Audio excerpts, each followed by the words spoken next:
Good evening, Shabbat Shalom from Sacred Space at Titania's Realm. It's 9:43 p.m. on Friday, the 10th of July, 2026. I'm late reading stories to you. I've been sort of in a strange mental space today. Didn't do any jewelry making or didn't do anything creative. Didn't even do my knitting. I had a rest from knitting today. But I've had a lovely day. Sort of was in hyperspace for most of the day, but then sort of mentally settled down by about 3 p.m. kind of thing. Had a bit of anxiety on board. Just one of those weird vibey days. And and I know why, because I'm picking up on energies. Someone I care about's a bit unwell at the moment, so there is that. But worried about that person. I'm sure they'll be fine though. It's just nasty flus going around. And then I had a visit from my friend Peter Lawrence this evening as well.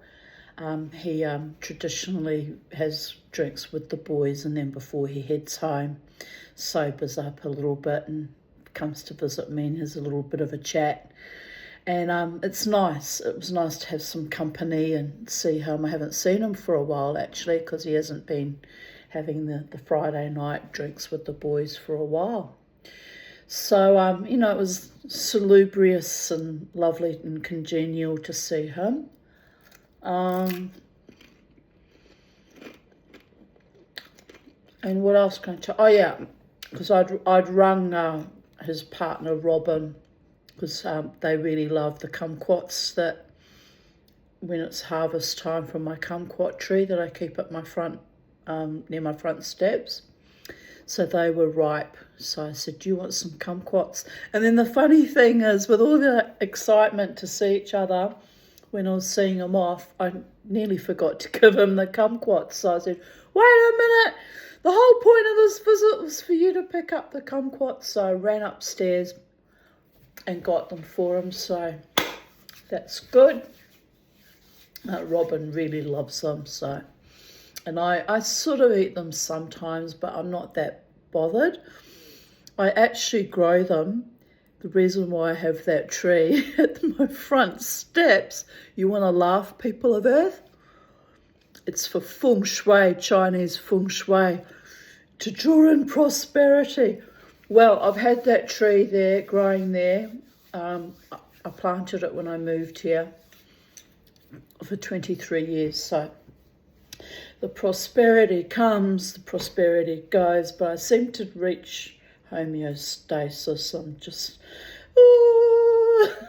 always just holding it together. So anyway, you kind of have to laugh about that. It's a bit funny.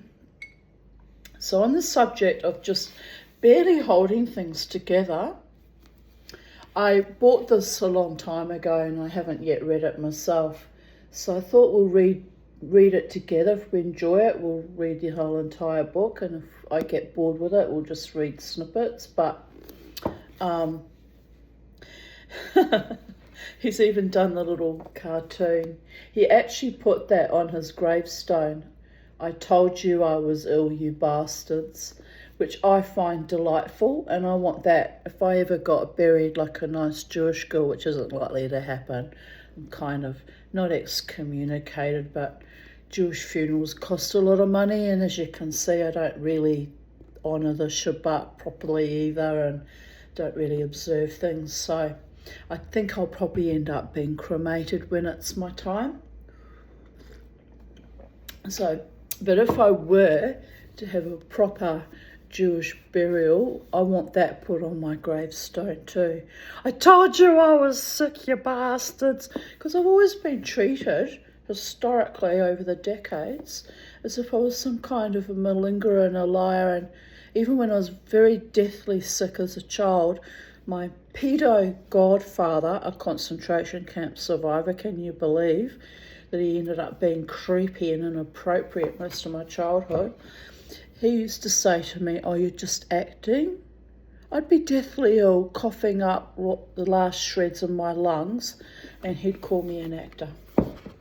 It's ironic that my daughter grew up to be an actor though, isn't it? Oh, she doesn't fake illnesses, and neither do I. It's very nasty to do that to someone, withhold medical treatment and call them an actor when they're actually genuinely ill. Just saying. But anyway, on a happy note, let's go and just do the whole Spike Milligan thing. And because I thought I've been reading some very dark and depressing and quite triggering stories, quite frankly. Every story seemed to have had its own darkness and triggering to it. So I thought it was time that we found something a bit more joyful.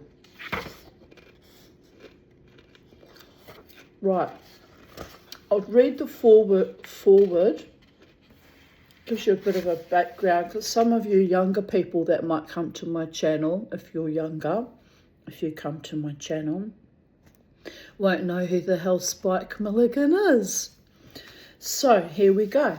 I'll be a little bit of a preface to the fabulousness that is Spike Milligan. And he does have, as you can tell by what he put on his gravestone, kind of that, what we call in German, Schwarzer, or black humour too, gallows humour.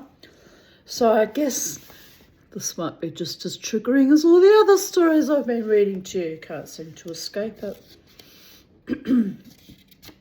Anyway, I'm a bit tired because I spent most of the morning making candles. And then oddly, I was watching some YouTube video and they kept randomly mentioning candles at the same time as I was finishing off the candles. So that was a bit Jungian synchronicity. I'm witnessing a lot of Jungian synchronicities lately. Things paraphrasing or mirroring what I'm actually doing in that moment on each day. It's been a bit astonishing. So anyway, let's continue on. Spike Milligan, the godfather of alternative comedy. He wrote The Goons in the 1950s.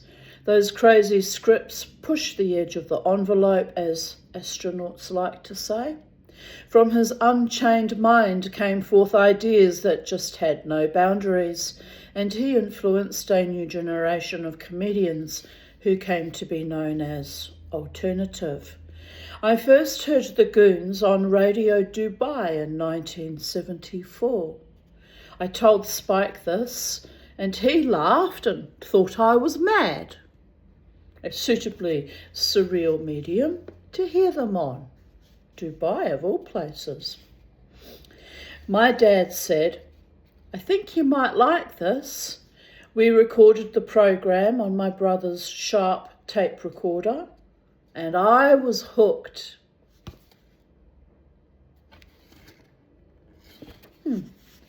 He was stationed at Bexhill-on-Sea during the war, and I was stationed there during the 1970s. He manned a gun. I sold ice creams. Both equally as dangerous, except mine wasn't. This was the connection that linked Spike to me, and I needed that connection to believe I could make it out of Bexhill. I was digging a tunnel. The Spike was also in The Three Musketeers as Raquel Welch's husband, who spies on her. Just going to move my tea over here so I can sup at it right-handed, because I'm right-handed. And just might make life a bit easier, mightn't it, people there? I'm all about making my life easier for me. It's hard to make it easy when you're up to the eyeballs in post-COVIDian hellscapes, but I try to streamline everything, just as a general daily practice. So I don't completely lose my bottle, people of Earth. Right, where was I? Spike was also in The Three Musketeers as Raquel Welch's husband, who spies on her for Charlton Heston. Charlton Heston. Now there was a man. Right. A great piece of acting in a nightshirt. Spike went on to win the Nobel Prize for scene stealing with this role. Well, he should have. With his books and poetry and TV series and, of course, The Goons, his legacy will live on forever. His writings were timeless, and so they age very well. Try listening to The Goons now. It still kicks. In his later years, I tried to do a gig in Rye, his hometown, to see if he'd watch it and hopefully like what I did. Sounds like a bit of a stalker. You know, one of those acting type groupies. What are they called when you're an actor and you have stalkers? I think they're still called stalkers, but never mind.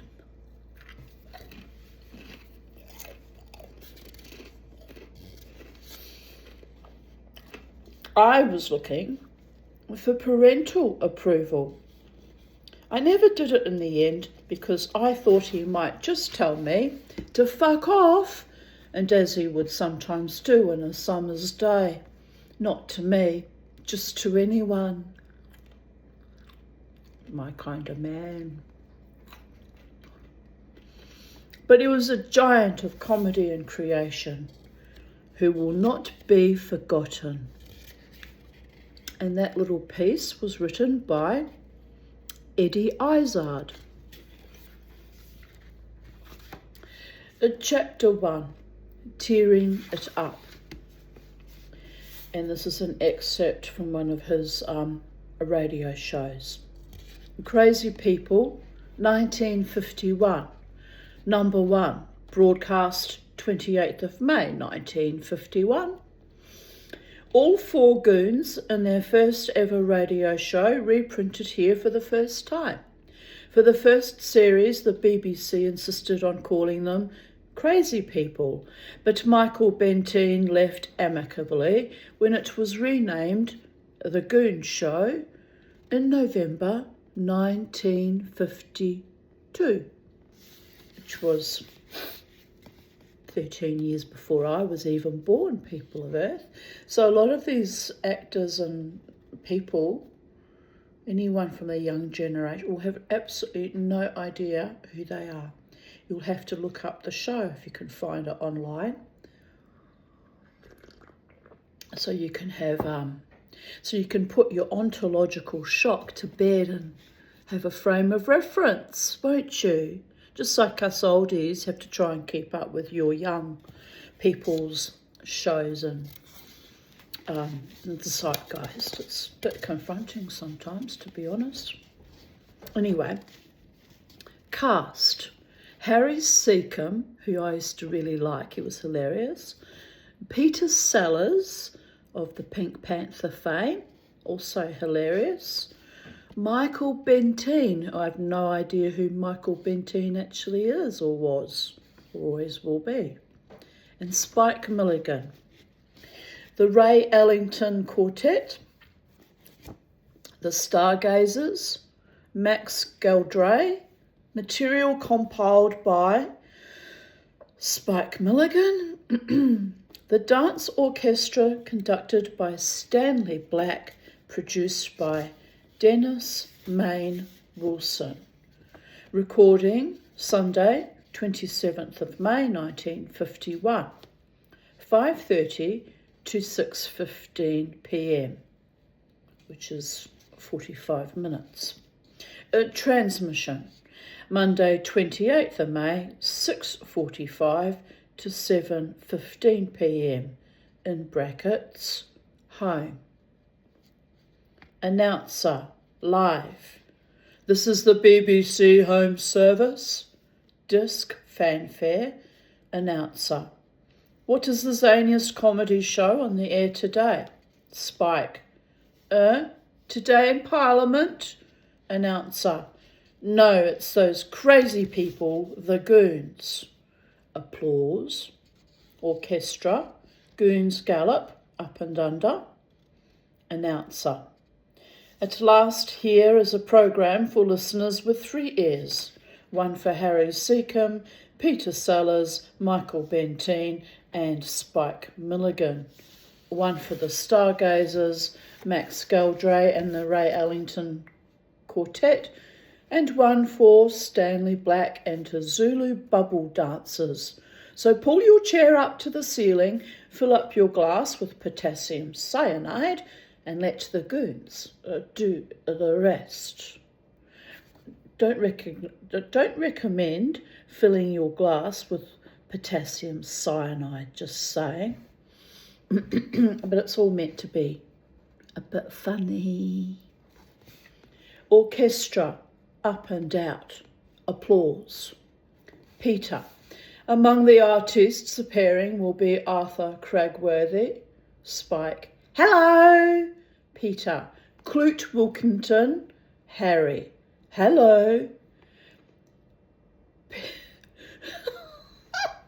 Sorry. Peter and Harold Vest. Michael. Hello. Peter. And 3 parts will be played by Michael. Hello. Peter. Sandy Fields. Here, next to me, standing on the head of the producer, is our author. We leave him to tell you his story. Mr. Arnold Fringe. Harry. My name is Jones. I wrote this programme strictly for the radio, but they said as a radio show it was ahead of its time. Peter. When was that? Harry. 1852. Peter. Continue. Harry. I shall. Harry laughs. I thought of many titles for the radio programme and finally I settled on Spike. Yakabakaba. Peter. Why? Harry. Why not? Peter. Touché. Harry. Bless you. Every day I phone to the BBC in hopes of contacting some influential person. Finally, I managed to get one of the heads, the sight mounted on a pike. Peter. How jolly. Harry. Yes. At that time I was living in dire poverty. Have you ever lived in dire poverty, friend? Don't answer that question.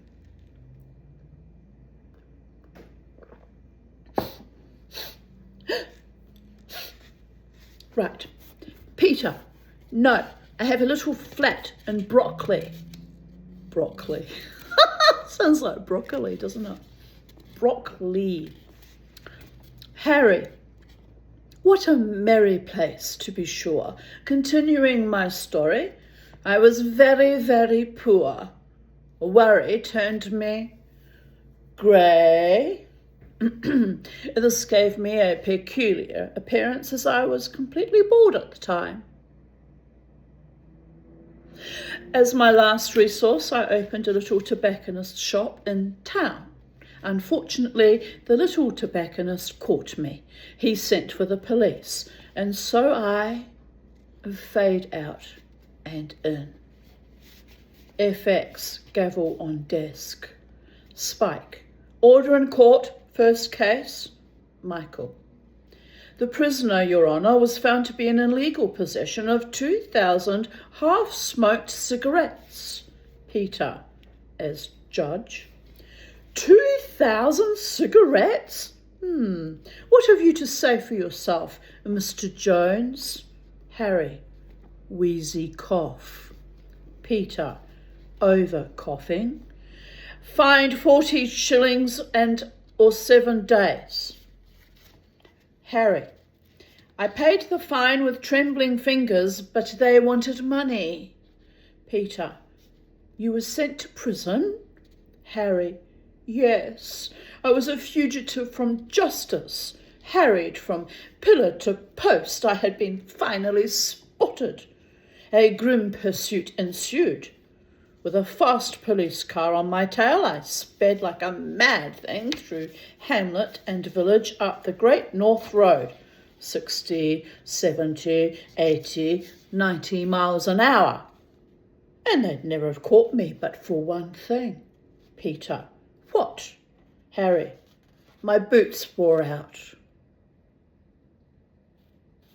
Stargazers and orchestra, let yourself go, followed by applause. Peter. That was the stargazers who appeared by kind permission of the Greenwich Observatory. Harry. Pip, pip, pip, pip, orchestra, fanfare. Announcer. Motor racing, the story of the BRM, the story of how it was born. Peter. Glendenning. The international car races will soon be in full swing. In past years, the Italians have run away with all the prizes, in some cases, before the race had even started. But this year they will have to contend with Britain and the BRM. Here to tell the story of this wonderful car is Captain Pureheart. Michael. Good evening. Peter. Yes, well now, tell me what was the first race you ever won? Michael. The Old Crocs race in 1892. Peter.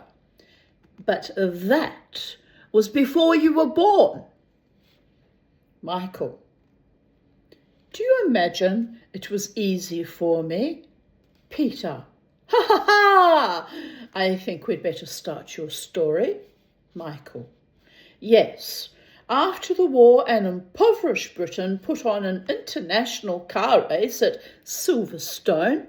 Poor Britain, we had a very weak team. I shall never forget the dramatic finish of that first race. FX.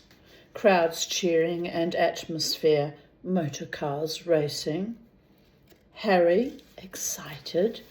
And here come the Italian and German cars, neck and neck, and it's the Italian pipping the German as the checkered flag goes way down on the finishing line. And here, a long way behind, coming into third place, is Captain Pureheart and the British driver.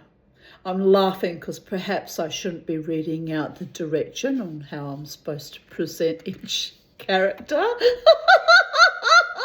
I've gavolt, but anyway, you wouldn't know that my daughter's an actor, would you?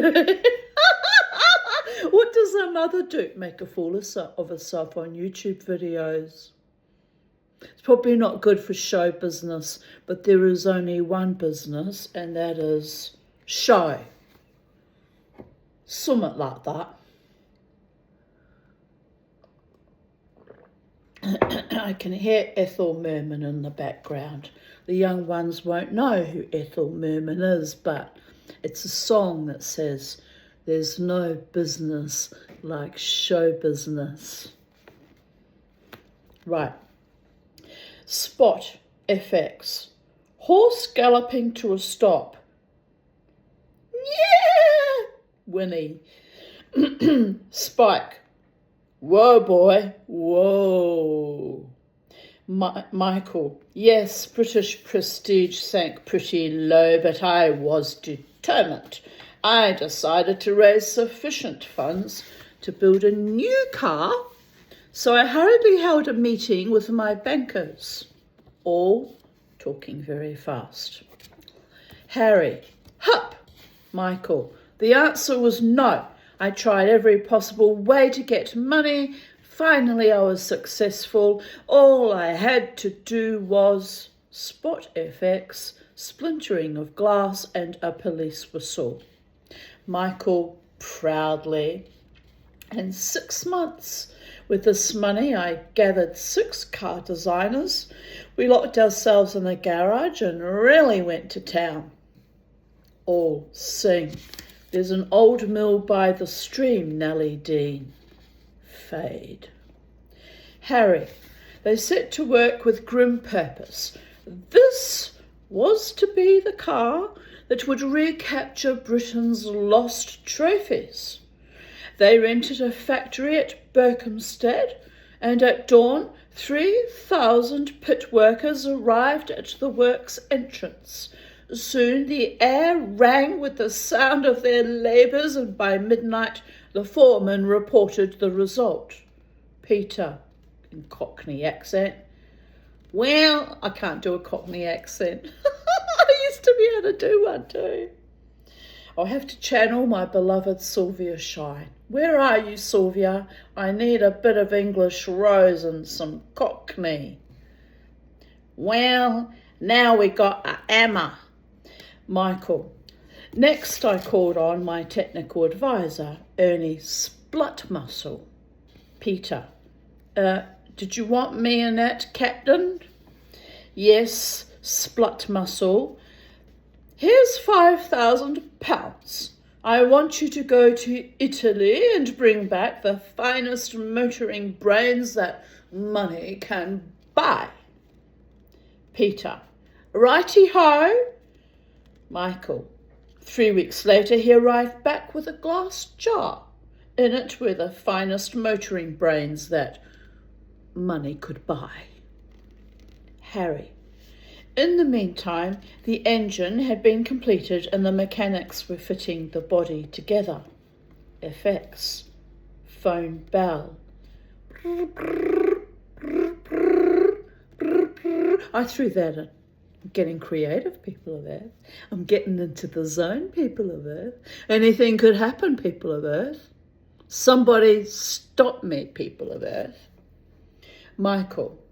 Hello. Harry. Hello, Captain. The garage here. Michael. Good. How's she coming?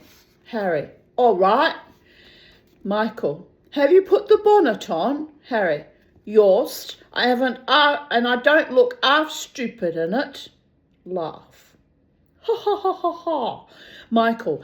Come the day where there she lay, the BRM, my sleek new shiny monster, was ready for her first trial run. I checked her over with Splutmuscle. Michael. Splutmuscle. Peter. Yes, Captain. Michael. Have you checked the oil? Peter. No. Yes, Nat. Michael. In both headlamps? Peter. Yes. Michael. Splendid. Right. Well, help me into the cockpit, lad. Both grunt and groan. Peter. Righty-o. All set and that. Michael. Good. Now, when I say the word, turn her over. Peter. Ever vigilant and that. Michael. Right. Turn her over. Effects. Whistle and crash. Peter. Are you all right under there, Captain, and that? Spike. Yes, I see you must have had some rather trying experiences. Michael. Indeed, yes. I shall never forget the thrill of pulling into the pits for the first trial run around the race circuit. As I drove up... Effects. A revving of a racing car engine. Brum, brum, brum. I sound more like a retarded ancient feminist motorbike. Oh, well, you gotta laugh, honestly. Peter. Well, Captain, I timed you at 152 miles an hour. Michael. Oh, splendid. Peter. But how did she hold the record? Michael. Magnificently. But I still think we should have some wheels. Orchestra. Link. Michael. At last came the day when the car was completed and Lady Quilter christened it With due ceremony, she broke a small bottle of champagne over the bonnet. Peter. I name this car BRM. Effects. Glass bottle breaking. Pause. Sound of car falling to bits. Michael. Rebuilding starts tomorrow. Peter. A thoroughly disinteresting story, Captain, I assure you. One pattern shot. Why do you call your car the BRM? Michael. Ha ha ha ha ha! The BRM? Well, that's the sound it makes, sort of. Brum, brum. Drives away into the distance. Peter, fading. Goodbye, goodbye. Ellington Quartet, keep off the grass. Applause. Announcer. You have just heard the Ray Ellington Quartet in Keep Off the Grass. Listeners will join us in wishing Mr. Ellington a speedy recovery from his laryngitis.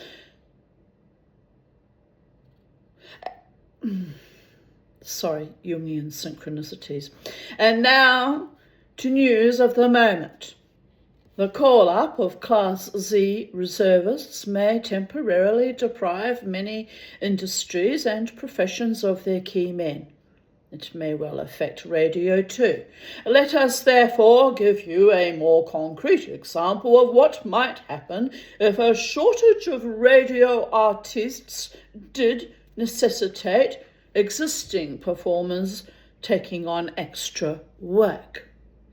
We present Spike, Dick Barton, Special Agent. Gramps, Devil's Gallop, in brackets, down 4. Harry, in our last episode, you will remember we left Dick, Jock and Snowy trapped in a gas-filled sewer, which you'll remember was beneath a haddock stretching factory in Park Lane. You will remember they were suspended by their feet. You will remember they had feet. Jock works himself free and cuts Dick and Snowy down. Peter. Good work, Jock. Harry. Ooh. Peter. Good heavens. Snowy's fainted. Quick, Jock, you take his legs. Spike. I can't. They're joined to his body. Peter. Oh, good. He's coming round. Are you all right, Snowy? Harry. Yes, I'm all right. You all right, Mr. Barton? Peter. Yes, I'm all right, Snowy. Are you all right, Jock? Spike. Yes, I'm all right. Are you all right, Mr. Barton? Peter. Yes, I'm all right. You all right, Jock?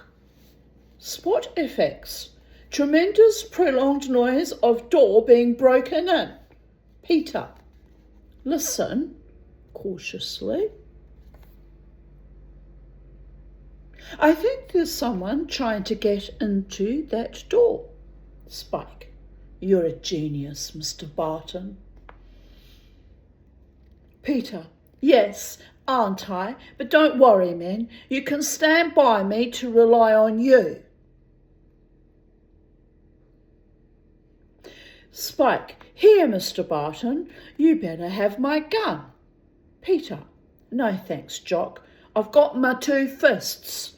Harry. Yes, pity they're both on the same arm. Effects. Whistle.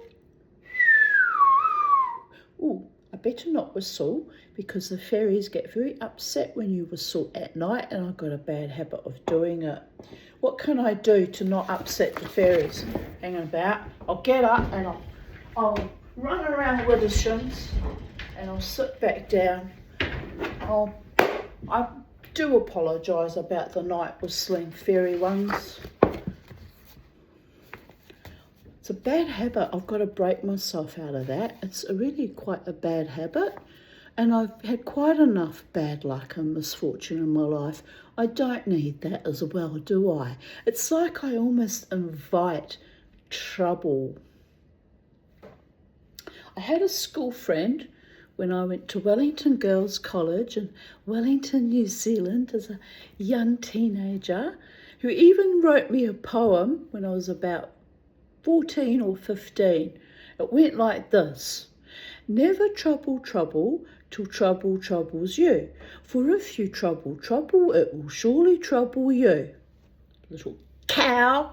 She identified me correctly, though, as a person who was most unfortunate and always in some kind of series of unfortunate events like Lemony Snicket, by all the gods. Did Lemony Snicket whistle at night time like I do? Don't know. Well, on with the story. They're smashing in the door, if we remember correctly, where I broke off. Peter, listen, cautiously. I think this. Oh, we read that. Yeah, we were down to the whistle, and where I whistled, and a large bump on the ground. Ouch, that was my ring on my desk. Sorry, desk. I do appreciate you. I put a lot of work into you. Now I'm mangling you with my sterling silver ring. Well, I can be a bit like that. A bit of a klutz. One of my charms. Peter, look, they're throwing something through the door. Harry, great Scott, it's an atom bomb. Spike, what'll we do? Peter, quick men, put your fingers in your ears. Effects, tremendous explosion. Peter, Fagin, you threw an atom bomb in the cellar, didn't you, Sydney? Sydney, yes. Fagin, and you've blown Mr. Barton into little pieces, haven't you, Sydney? Sydney, yes, yes. Announcer, listen again tomorrow to Dick Barton's special funeral. Grams, Devil's Gallop, in brackets, up. Peter, in brackets, Sydney, yes, yes. Harry, well, Herschel, what did you think of that? Oh, Herschel was my father-in-law's name. Herschel Aronchik, who became Harry Aarons. I've shucked off your family name. I know you're probably peeved off with me, but you know, after 42 years, Harry, I don't belong to your family anymore. Just saying. Peter, the Bodicera's in the house. Peter, shall we dance? Orchestra and Max Geldray. Echo on harmonica. I can't give you anything but love. Oh, in brackets, applause. Announcer. That was Max Geldray playing I Can't Give You Anything But Love. The next part of the program follows as soon as it has been written. In the meantime, it is our wish in this new program to cater for all tastes. We have already presented items which we believe will not be to the taste of listeners to the home and late programs, and so it remains only for us to offer something which will not be to the taste of the third program listeners. Therefore, we present orchestra doing Eastern mood music. Michael on echo. The Quest for Tutankhamun. Orchestra, link 1. Peter. My name is Porridge, Sir Harold Porridge. 4 months my expedition had been digging for the lost tomb of the greatest of the pharaohs, King Tutankhamun.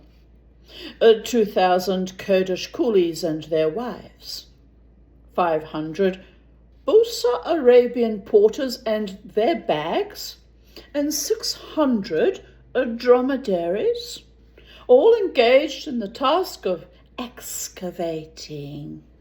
For 2 years we dug every inch of the ground, and then, finally, we received a cable from the Egyptian government. It said simply, Harry, stop digging Acne marshes, try Egypt. Peter, was this a trick? Was King Tutankhamun really buried in Egypt? The answer came in a mysterious way. One night, my partner, Harold Vest, had a strange experience. Fade. Spike. Fade in. It was a hot night in June. Unable to sleep, I took out a sleeping pill. I then woke it up and swallowed it. In the deep slumber that followed, I heard a sepulchral voice that said, fade out and open for. Michael, on echo, go to the Valley of Kings, there you will find the tomb of Tutankhamun. Spike, but how do you get in? Michael, Tutankhamun. Spike, but how? How will I know you? Michael, on echo, I will be wearing a reincarnation. Fade in. Peter. Vest recounted this unusual incident to me, and we immediately organised a second expedition. Harry, but first we needed money. I threw that in, because we always need money. Don't we always need? Who needs money? Money, money, money. Life is funny in a rich woman's world. Aha, all the things we could do if we had a little money. I had a little segue about money, money, money, money.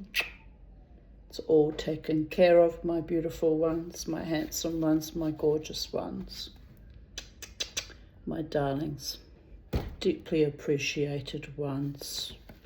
Oh, I do worry about this befoulment, this ill health cast upon us. What shall we do? We shall shuck it off by reading stories and being delightful. The angels are in the architecture, spinning in infinity, and let us say, what's that? Didn't hear it? Louder for the people at the back. Oh yes. Hallelujah, hallelujah, hallelujah.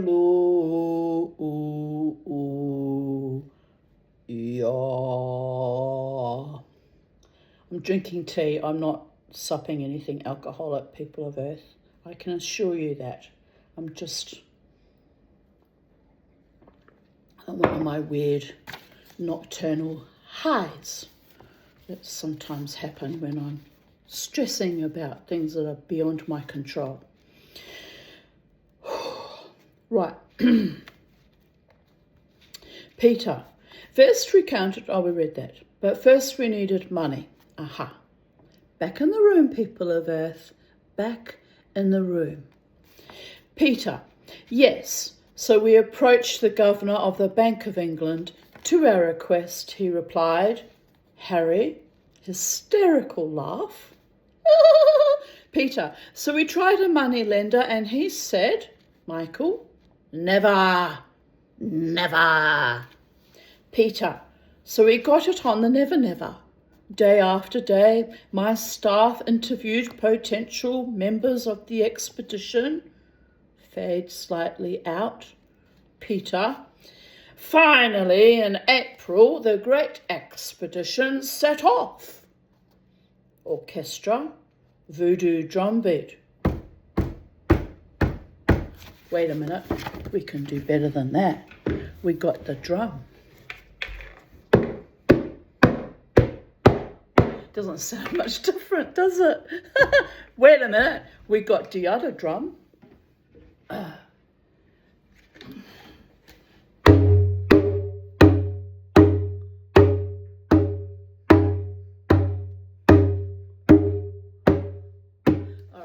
That's enough out of you. Back to the corner you go. Yeah, good drum. Take the other one with you. So good, there's two. Abundance at sacred space is a thing, people of Earth. Abundance is an awful lot of poverty. But when things flow perfectly and, in my favour to my most beneficial outcome, I often end up with 2 or 3 of the same thing. It's a bit odd. It's berserker type manifestations go into some kind of hyperspace flux. Right, Peter. Let me read you a few extracts from our diary of the hazardous journey to Egypt. Harry. April 2nd. Well on our way. Scouts going ahead at horseback with elephant guns. Pardon me. Michael. April 23rd. All men inoculated against the dreaded black water fever. Lurgy pills issued. Morale very high. Spike. May 13th. 13th. Tension mounting to fever pitch as we approach our destination. Harry. May 15th. At last expedition arrives. A drum stops abruptly. Victoria Station. Orchestra. Short link. Announcer. Finally, on May 16th, the expedition arrived at Dover. Sir Harold immediately sets about buying a ship. Effects. Seagulls, waves, etc. Peter. She doesn't look very seaworthy. Michael. My dear sir, the ship's only been used once before. Peter. Really? Who by? Michael. Hornblower. Orchestra. Links. Peter. And so the expedition sailed. The ship's log tells the story. Peter. June the 11th. In Bay of Biscay, weather very cold. Effects. Howling gale. Hold. Peter. Captain awakened at midnight. Effects. Knocking on cabin door. Harry. Captain. Peter. What is it, man? Harry. There's a fire in number 1 hold. Peter. Oh, I'll come down right away. This cabin's freezing. Fex. Gale out. Announcer. 2 months grim sailing, and then from the crow's nest, the news we had all waited for. Spike. Duh. Land ahead. Michael, off mic. How far? Spike. Oh, duh. Let me see now. Or, no prompting from the crew now. 4, 6, 5, 7, duh. Or, well, I should say. Effects. Ship hitting land. Spike. Duh. Mind if I go ashore? Orchestra. Link 5. Peter. The ship foundered, but the crew managed to save the things we needed most, namely, Spike, women. Peter. I won't bore you with the story of how we finally located the king's tomb. Oh, I don't know. I might as well. One day, a gigantic burly native came in with the news. Michael. I've found the place. Peter. Where? Michael. It's behind that sand dune. Orchestra, link 5. Peter. In less time than it takes to say, Spike. Yaka baka ba. Peter.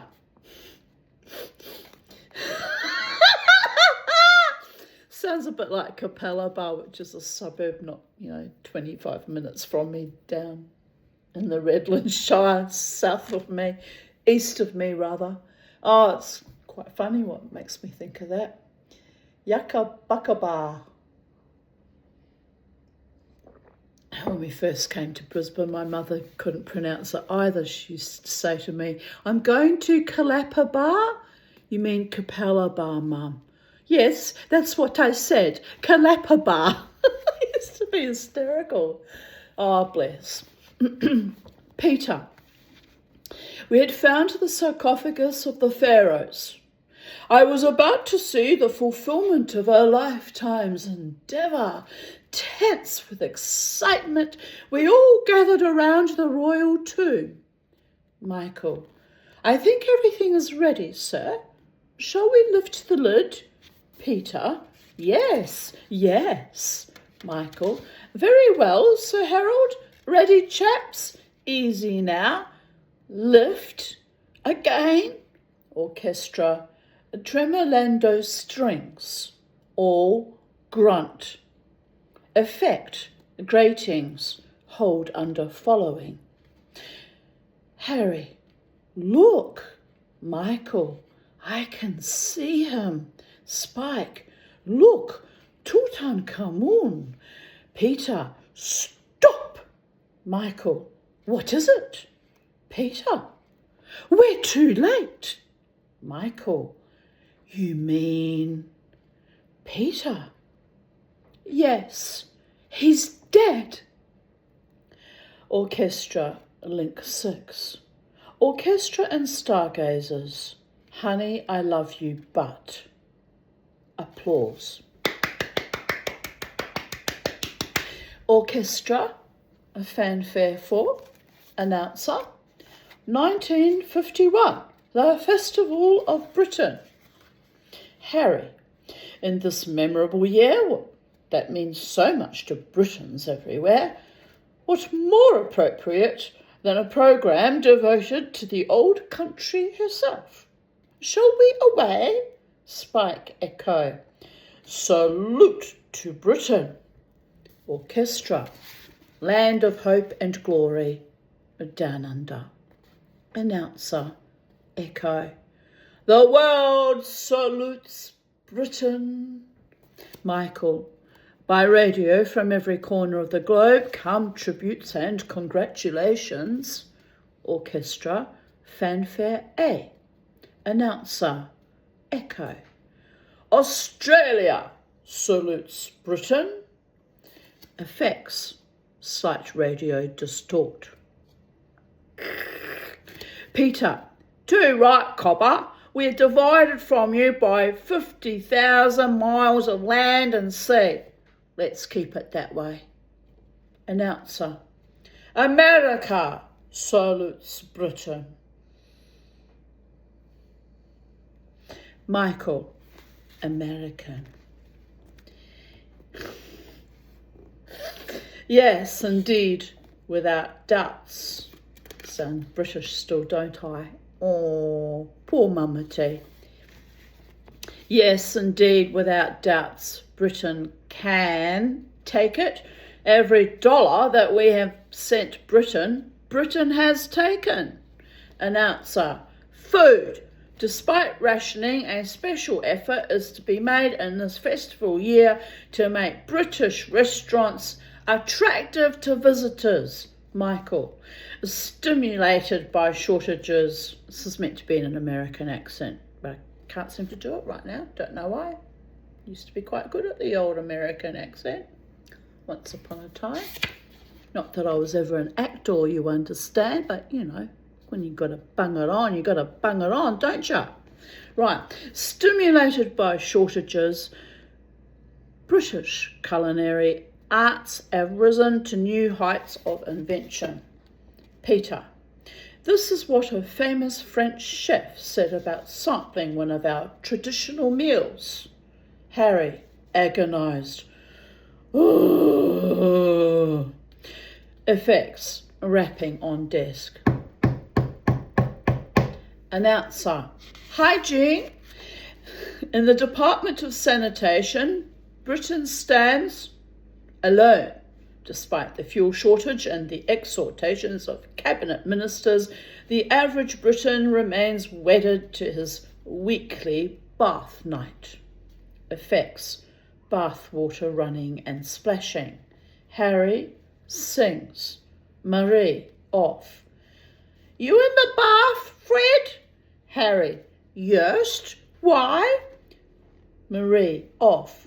Well, I want to clean your boots. Harry: oh, blimey, now I'll have to take 'em off. Orchestra, land of hope and glory, softly hold under. Michael: and so Britain has struggled valiantly on through the post-war years, fighting for a better standard of life, for the pursuit of happiness, for freedom, fighting for her very existence. Excuse me. Until today, the motherland can still raise her proud face to the skies and say, Harry, help!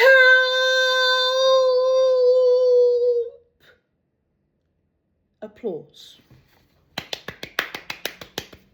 Orchestra, March of the Goons. Closing announcement for crazy people, 6:45 p.m. Applause.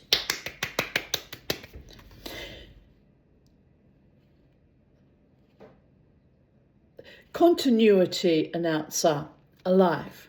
Peter Sellers is now appearing in Variety at the London Palladium and Michael Benteen in Variety at the Empire Theatre, Glasgow. We regret that Margaret Lindsay, who was billed in the Radio Times, was unable to appear. Right, and so we come to the next a bit of stuff and nonsense, people of Earth. The Goons, 1956. Ying Yong Song. Sorry, I read that wrongly. I do apologise. Ying Tong Song. This one's going to drive me crazy, I can already tell. The Ying Tong Song, the B-side to Blood Knock's Rock and Roll Call, entered the charts on 14th of September 1956 and stayed for 10 weeks, reaching number 3. Both Goon hit singles from that year were produced by Marcel Stellman and not, as legend has it, by Milligan's friend and future best man, George Martin. Adapted from the transcription by Paul Martin on the website www.shutupeccles.com. Woodwind intro with string backing into harp accompaniment. Tenor. There's a song that I recall my mother sang me. She sang it as she tucked me in when I was 93. Harp plays a rising chord. Blue Bottle and Sprigs.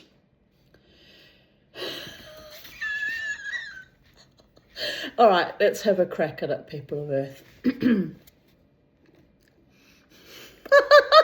If I can do it with a straight face. Ying tong, ying tong, ying tong, ying tong, ying tong, idle I po. Ying tong, ying tong, ying tong, ying tong, ying tong, idle I po. Ying tong, ying tong, ying tong, ying tong, ying tong, idle I po. Ying tong, ying tong, ying tong, idle I po, whittle I po. Ying tong, ying tong, ying tong, ying tong, ying tong, idle I po. Ying tong, idle. Blue Bottle, spoken. Ying tong, idle I po. Short raspberry, seeker. Both. Oh. Ying tong, ying tong, ying tong, ying tong, ying tong, idle I po. Ying tong, ying tong, idle I po, idle I po. brass solo, a blue bottle. Yi yang, ying tongy, tongy, ying tong idle I po. Ying tong idle I po, ying ying ying tongy tongy, yi yang. Oh, they got me in the end, didn't they? Rat bags. Ying tong, diggy, diggy no. Ying tong, diga, dija. Ying tong, idle I po. Seagoon. Hear that crazy rhythm driving me insane? Strike your partner on the bonce. Thump. Eccles. I felt no pain. Blue bottle screeches. Seagoon, blue bottle and Eccles. Ying tong, ying tong, ying tong, ying tong, ying. Harp chord rises. Soprano. Take me back to Vienna. Raspberry section with band. Blood knock. Oh, Eccles. Oh, harp chord. Soprano. Take me back to Vienna with a crash. Seagoon, springs and blue bottle, far off. Ying tong, ying tong, ying tong, ying tong, ying tong, idle I po. Ying tong, ying tong, ying tong, idle I po. Mad dash to foreground. Ying tong, ying tong, ying tong, ying tong, ying tong, idle I po. Ying tong, ying tong, ying tong, ying tong, idle I po. Seagoon, look out, cry from blue bottle.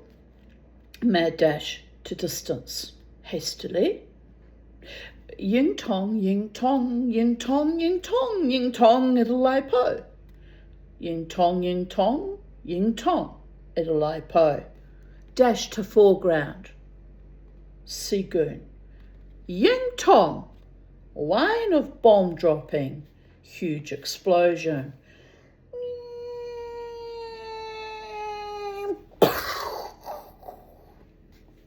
Double speed but same tempo. Ying tong, ying tong, ying tong, ying tong, ying tong, idle I po. Ying tong, ying tong, ying tong, ying tong, idle I po, idle I po. Ying tong, ying tong, ying tong, ying tong, ying tong, idle I po. Ying tong, ying tong, ying tong, ying tong, idle I po, idle I po. Blue bottle. Ying tongy tongy tongy, yiddy diddy diddy da da, ying diddy, ying tong diddle, yiddy da boo. Rhythmic thigh slapping. All. Ying tong, ying tong, ying tong, idle, ying tong, idle, I po, ying tong, ying tong, ying tong, ying tong, idle, I po, idle, I po. Blue bottle. Woohoo! Right. Now, that bit of nonsense is over. Let us carry on with the next verse. Silly verse for kids, 1959. On the Ning Nang Nong in the land of the Bumbly Boo. Silly verse for kids contains many of Milligan's most popular poems for children. On the Ning Nang Nong.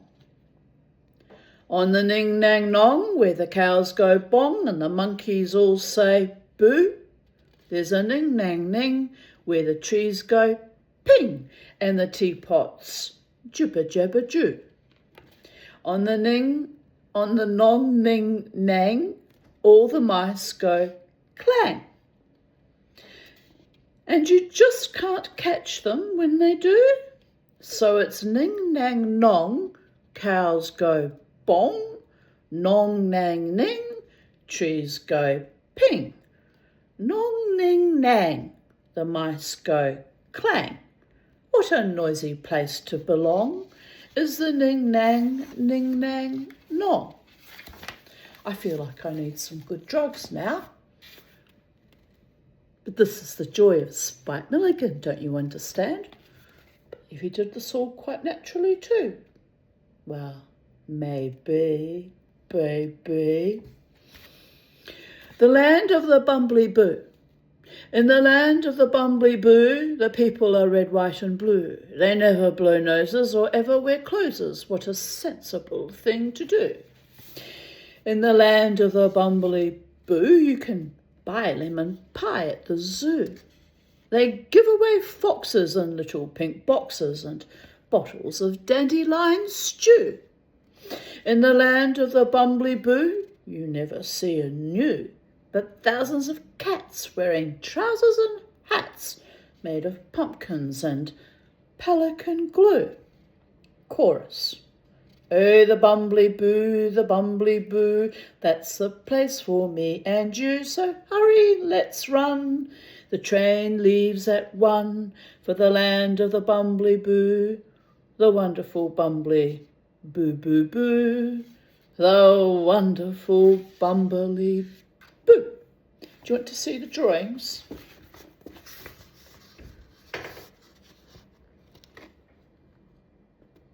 Can't quite see what's going on there. All looks a little bit insane, quite frankly. Right. A fox wearing a box. I get that part. A snail that looks like it's wired for some kind of receiving of, it's a telephone or something, and a cat wearing hats and a hat and trousers. Can we focus iPhone 16 Pro Max? Can you just handle it, baby? That's it. Oh, almost. Yes. Got there in the end. Do do do do do do do do do do do do do. Right. By the gods.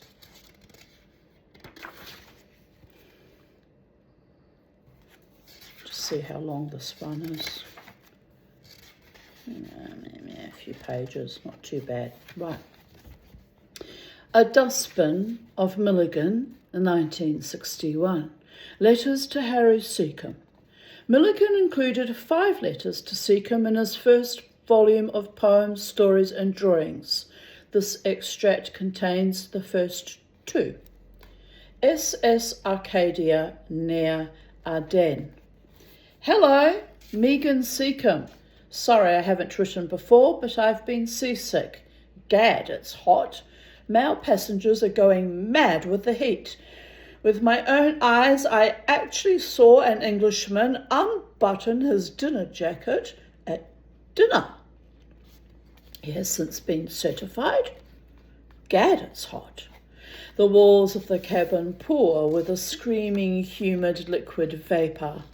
Around us is the Red Sea, a festering green sheet of unskimmed molten brass. You can grab a handful of air and squeeze the sweat out of it. But there's always the swimming pool. Lad, have you ever considered the spectacle of 2,000 passengers all jammed in a swimming pool made for 20?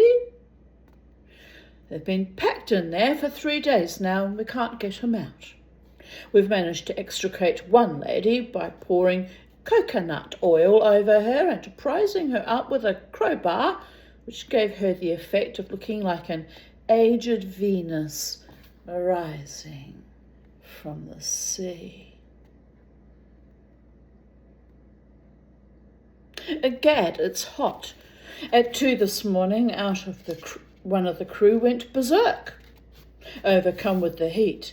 He ran amok with his teeth out, shouting, "Eastbourne forever! Eastbourne, pearl of the West!" and then proceeded to swallow pieces of cardboard with the name Ice Cube written on it. To keep him quiet, I kept hitting him on the head with a piece of cardboard on which was written the word sledgehammer. It was a night of real fun. Unfortunately, the heat victim aroused several passengers by sliding the word noise under their cabin doors. One annoyed passenger appeared in the corridor naked, save for a gladiator's helmet and a pair of corsets, and shouted, "Quiet, please! We're not all mad, you know!" and threw himself over the side. As he floated aft, he shouted, "Help! Drop me a line!" "All right," I said. "What's your address?" As he went down for the third time, he bellowed, "I want my money back." It was great fun next day auctioning off his effects. It's homely fun like this that makes us the great seafaring people we are. This is really a first-class modern ship. The most interesting thing is the brass plate on the deck saying, "Nelson fell here." I'm not surprised. I fell over it myself. Went to bed early, and by sleeping at full speed, I managed to reach dawn ahead of the ship. The sun rose on the starboard side today. The skipper turns the ship around each day, so we all get a turn at it. Looming in the morning mists are the great volcanic isles of Itfiflan, beside which lies Ardennes. So that we could take photographs and oil paintings, the captain ran the ship close inshore. He is a great sailor and navigator. Only a man with great knowledge of the sea, could take a ship so close inshore. Are you sure about that? Shh, Mama T. Suspend belief, Mama T. All right, I will. 0800. All passengers in the sea helping push the ship off sandbank. Through a porthole, the captain, now purple with apoplexy,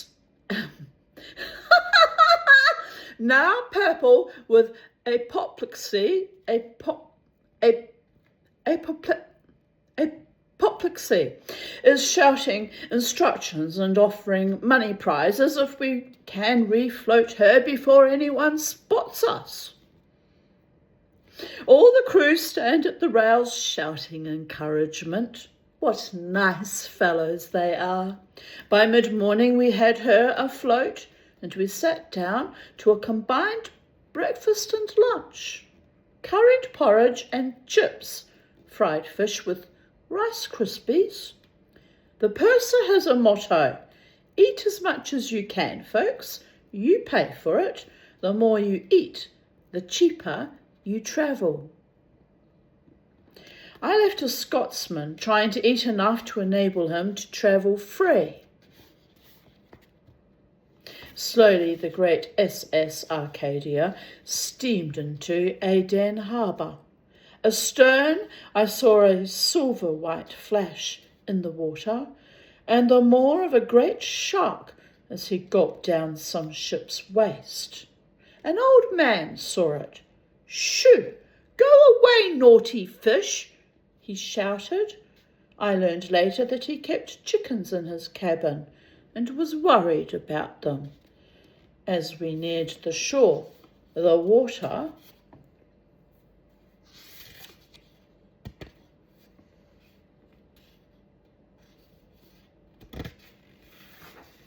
became a mass of oil, and it smelt something awful.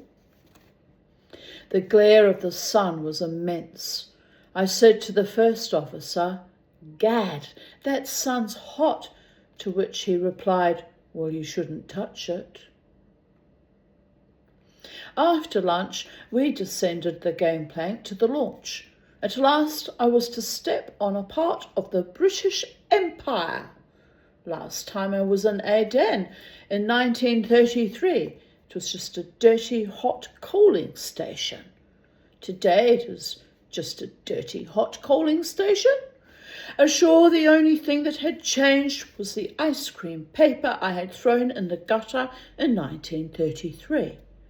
It had grown older. A long, thin Yemeni taxi driver beckoned us to his long, thin taxi.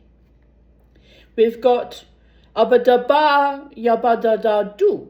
England, very good, man. How do you yadi boo? Ting tong, idle I po, I replied, and that settled it. Away we drove towards the crater. There we hit the Arab caravan, halting places. Everywhere there were miserable wretches moaning, "Bakshees." Later I discovered they were all the tourist passengers off the ship. We saw one or two camels and got their autographs on our shoes. Ouch. Having been stomped on in my day by my own horse, I can only imagine how painful it would be being stomped on by a camel. I got a lot of wonderful snaps of our ship as seen from the shore.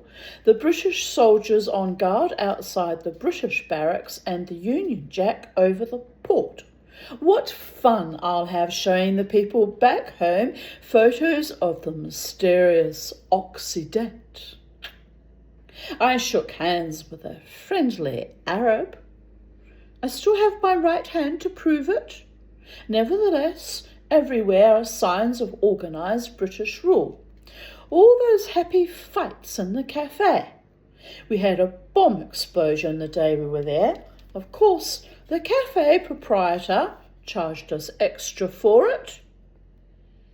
Those happy greetings that hang from every window. "Tommy, go home." In the harbour, with its guns trained on the shore, was the HMS Cambia on a friendly visit. From the Yemen hills beyond came happy sounds of rifle fire. We were informed by the recruiting sergeant that we could partake in the fun if we signed this little bit of paper and put on this uniform. As our launch headed back to the ship, I couldn't help feeling we were getting out just in time.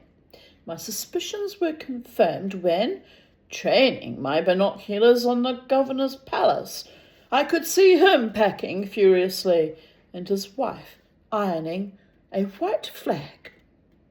Goodbye, dear Neddy. My next report will be to describe the attacks of Arab dhows as we sail from the shore. Love to Myra. Regards, Spike. Hello, Ned, dear lad.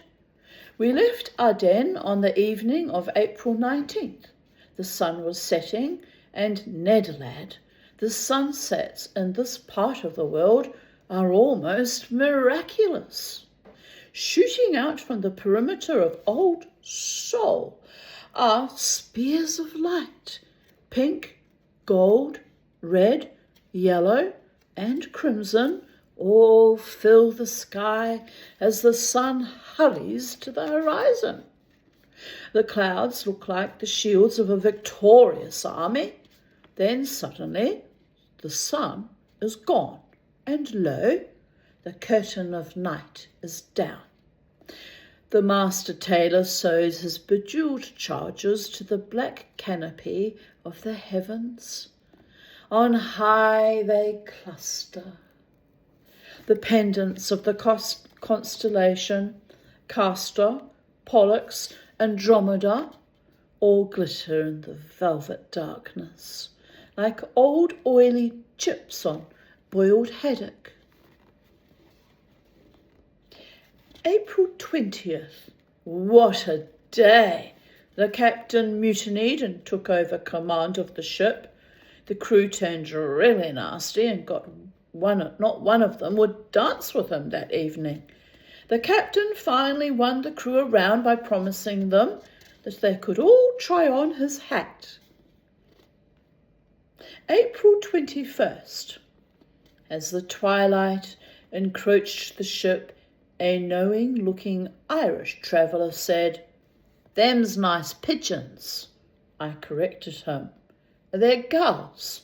"Well," he replied, "boys or gulls, them's nice pigeons." I was so enraged at his ignorance, I tied him to the mast and gave him 60 lashes with the cat. He recovered, but the cat's right off its milk. One day, out from the Yemen Peninsula, the heat started to play havoc with some passengers, i.e., at dinner, a gentleman's shirt front exploded when he saw a lady in a low-cut evening gown. Mind you, her front looked as if it had exploded earlier, with a wider area of devastation.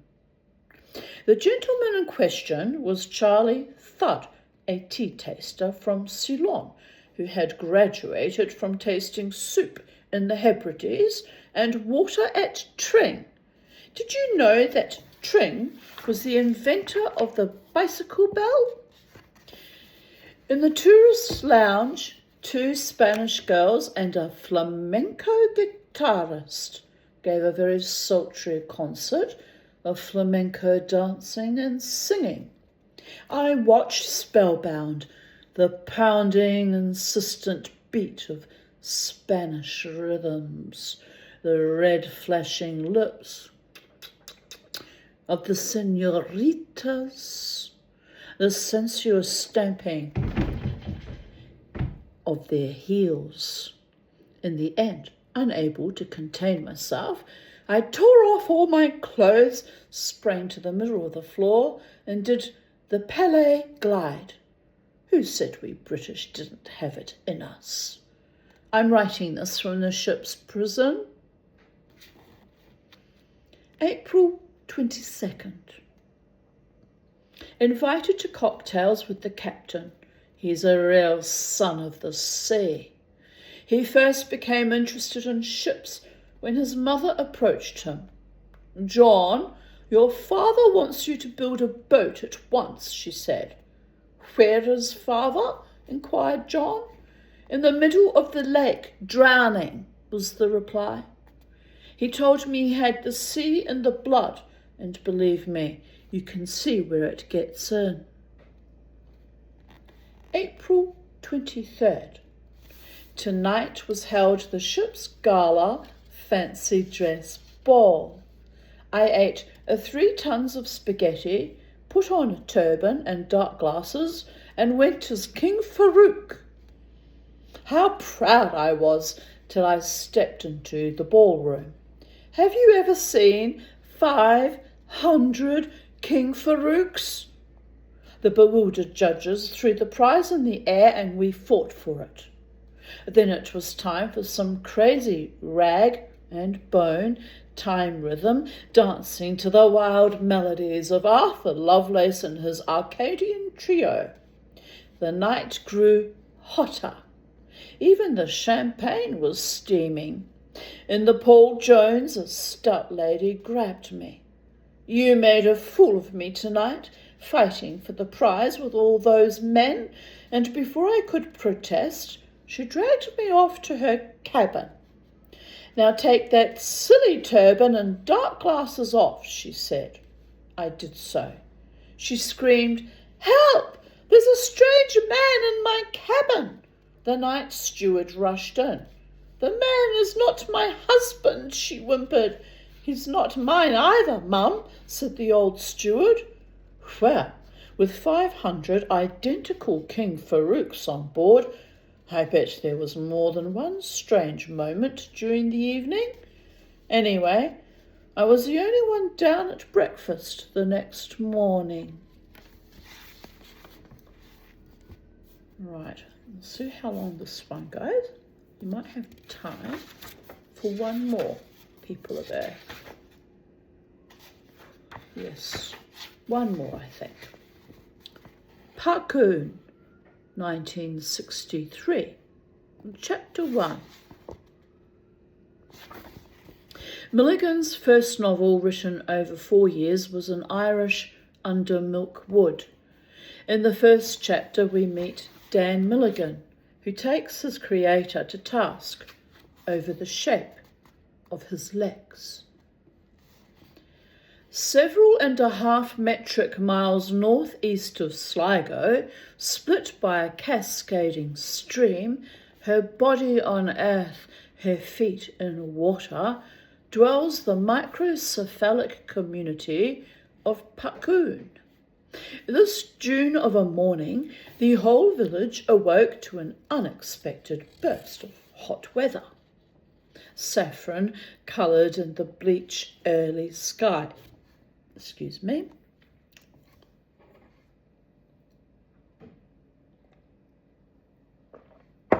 The sun blistered down, cracking walls and curling the brims of the old men's winter damp hats.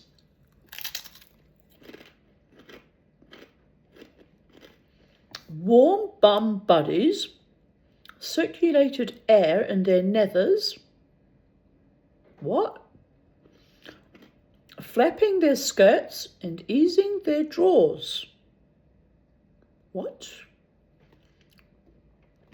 Joyous-voiced children fought for turns at the iron pump, their giggling white bodies splashing in the cool water from its maternal maw.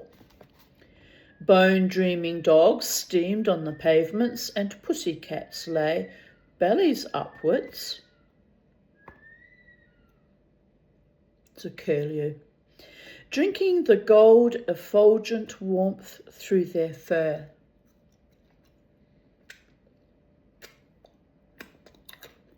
Do you know that I had never heard the word effulgent before until I had my little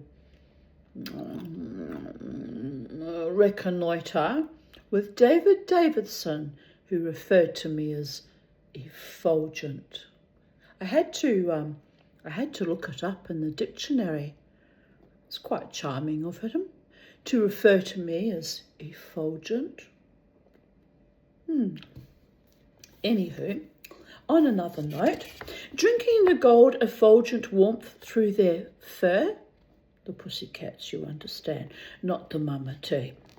Leather-faced fish catchers puzzled at the coarse Atlantic, now flat and stunned by its own salt-hot inertia. Shimmering black and still, it lay at the mercy of stone-throwing boys.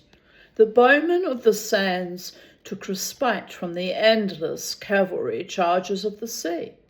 Nearby, Castle Hill groaned under the weight of its timeless ruins, while the distant mountains came and went in the mid-morning haze.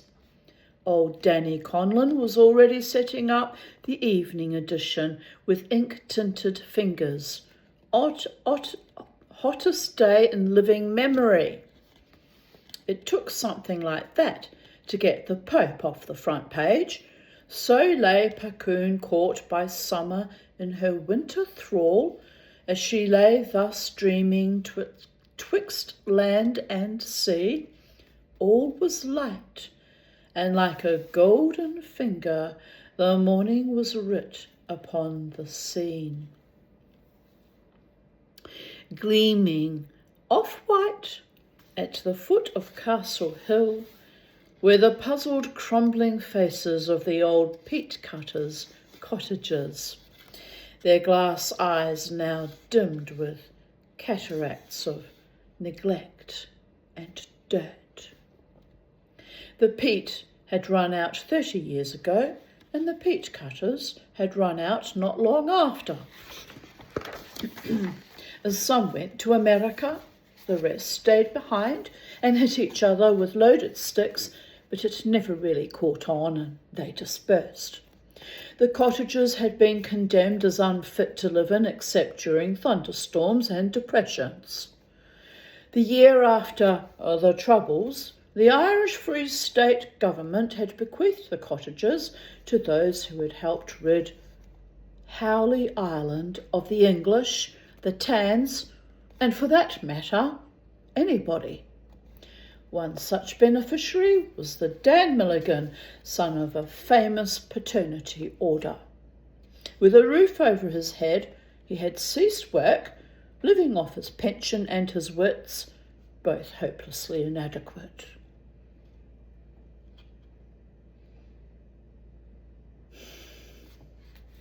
The sun-barbed morning, the Milligan lay full length on the grass, head against the wall, his eyes lost in the shadow of his cap. His thoughts, few that they were, lay silent in the privacy of his head. Across the road, through a gap in the hedge, Milligan observed a knobbly brown dog snoozed down on the grass verge. Now it was one of those creatures that dozes with eyes half open. But to Milligan, a Catholic, it would appear the animal was giving him a long, sensual, erotic stare. Milligan moved uneasily in his holy Catholic trousers. I wonder if he's trying to hypnotise me, he thought, avoiding the creature's eyes. You can't be too careful these days with all them patent medicines about. Sorry, but not sorry.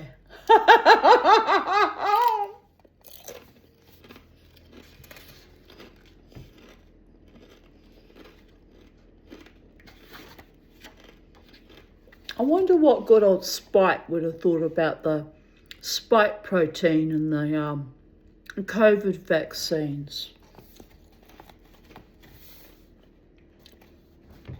Would he have shucked and shilled, or would he have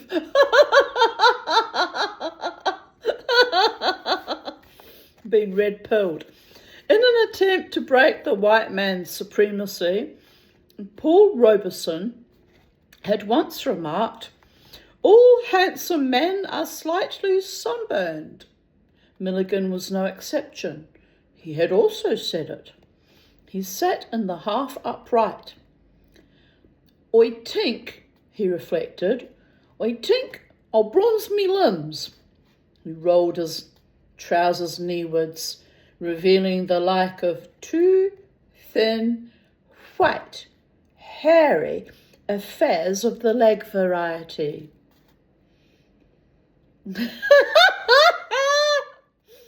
How I felt when I saw Dave Charles's legs, for example. Oh, that was so unappetising. Dave Charles, get some sun on your scrawny little legs. Anywho, where was I? He eyed them with obvious dissatisfaction. After examining them, he spoke out aloud. "Holy God, what are these then, eh?" He looked around for an answer. "What are they?" he repeated angrily. "Legs." "Legs? Legs? Whose legs?" "Yours." "Mine? And who are you?" "The author." "Author? Author? Did you write these legs?" "Yes." "Well, I don't like them. I don't like 'em at all, at all. I could have written better legs myself. Did you write your legs?" "No." "Ah, so. You got someone else to write your legs. Someone who's a good leg writer, and then you write this pair of crappy old legs for me. Well, mister, it's not good enough.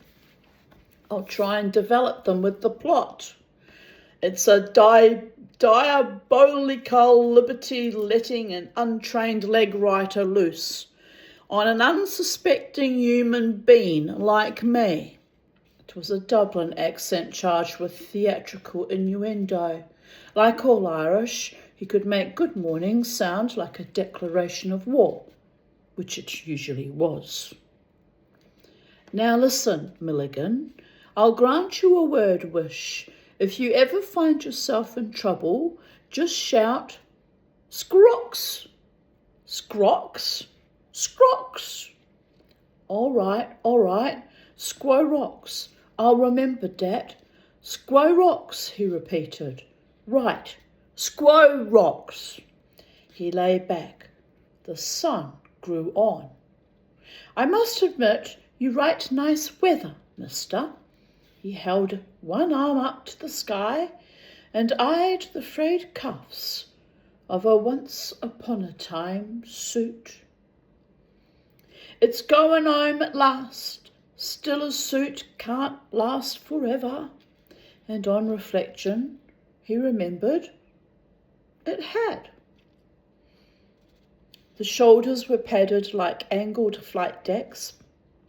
The trousers seat hung a foot below the crotch, and the 28-inch bottoms flapped around his legs like curtains. He shook his head sadly. They don't make suits like this anymore. I suppose the age of Beau Brummel is dead. He recalled the day he'd bought it, the bride-to-be waiting at the church while he, the groom, was still at home, standing naked in front of a mirror, a top hat angled jauntily on his head. By gore, she's getting value for money, he said. Hurry up, Dan, lad, his father was saying. You're late and you can't get married in that nude. And why not, said Milligan, admiring his honeymoon appendages. Adam and Eve done it, and look at the fine honeymoon they had. Thank God, said the old man. There were no press photographers at that wedding, or the early Bible would have been banned in Ireland forever, perhaps longer. His two brothers had arrived with the suit just in time to get him to the wedding. He never forgave them, standing at the altar with two dirty great cut-price tickets hanging down his back. It was all so long ago. Suits were cheap in them days. This one only cost £1.10. Prices must have gone up since then. Why, it must be nearly £2,000 for a suit these days, he reflected. Kaplush! A bucket of evil-smelling slops hit him square in his sleeping face. And there's more where that came from, you lazy bugger. The owner of the voice stepped from the cottage into the white sunlight. God forgive yez for that, sputtered the now reeking Milligan. Me hat! Look at me hat! With nostrils and legs akimbo, she towered over him like some human Yggdrasil, blotting out the sun. Ow! Shrieked the Milligan as she kicked the sole of his boot. If you don't get some work soon, I'll... She made the sign of slow manual strangulation. Milligan noticed that of a sudden there were no birds in the sky, and the brown dog had fled. Ow! She kicked his other boot. Darling, he whined, you know full well there's no work found these parts, and he pointed as far as the fence. Poor Father Rudden is still looking for someone to cut the church grass. I'm going in for 5 minutes. If you're still here when I come out in half an hour... Ow! She kicked his boot again. Like an amen, the cottage door slammed after her. All the world went quiet. Holy God! Who in the blazes was that? That's your darling little wife. Wife! Wife! Agony swept across his face. Man alive, I thought it was a man. Good God, did you see them arms? Jack Dempsey would be world champion again if he could get 'em. What kind of a writer are you? First me legs, and now this great hairy creature. Don't worry, Milligan. I see you come out of this alive. Alive? He sat bolt upright. Holy Christ, is this a murder mystery? If so, include me out, mister. I'm a Catholic, a holy Roman Catholic. He listened towards the cottage. I better get after that job. He stood up, yawned, stretched, farted, and lay down again. No need to rush at it, he yawned. Kaplush! A bucket of evil-smelling slops hit him square in his face. I'm getting out of this chapter. It's too bloody unlucky for me. Right, I'll stop there, people of Earth. 1 hour and 40 minutes in. Something a bit different. I'm not sure if I read it all that well, but gave it my best. Have a wonderful night, those of you who are retiring to your boudoirs, dreaming of idly poos and yin yang tongs and bumbly boos and cats and hats wearing trousers and strange Irishmen with scrawny hairy legs that don't do any work, so they're fairly useless. But since we are going to be a generation that has got AI overlords, there won't be much work left for humans anyway, so it's a bit prescient when you think about it, even though it was written back in 1952. You got to know when you're writing some kind of weird parallel universe type vibe that sooner or later it's going to bite you on the ass. So on that note, I mean, honestly, it's all too depressing, isn't it, when you think about it? But on that note, I bid you good night. I'm going to retire for the night, preserve what's left of my toothy woothy before it gets chugga plunked on the 20th. So I've got, how many days have I got left? What's the date today? 10th. 10 days to psych myself up to prepare for the great imposition. At least I'll be unconscious for it this time. Thank the goddess for that. Okay, bye for now, people of Earth. Take good care, be of good cheer, and remember, as always, to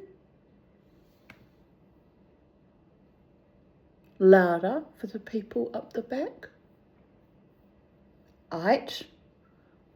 Nil carborundum et bastardos.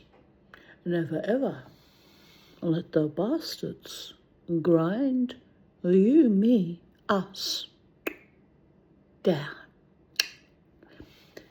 Good night.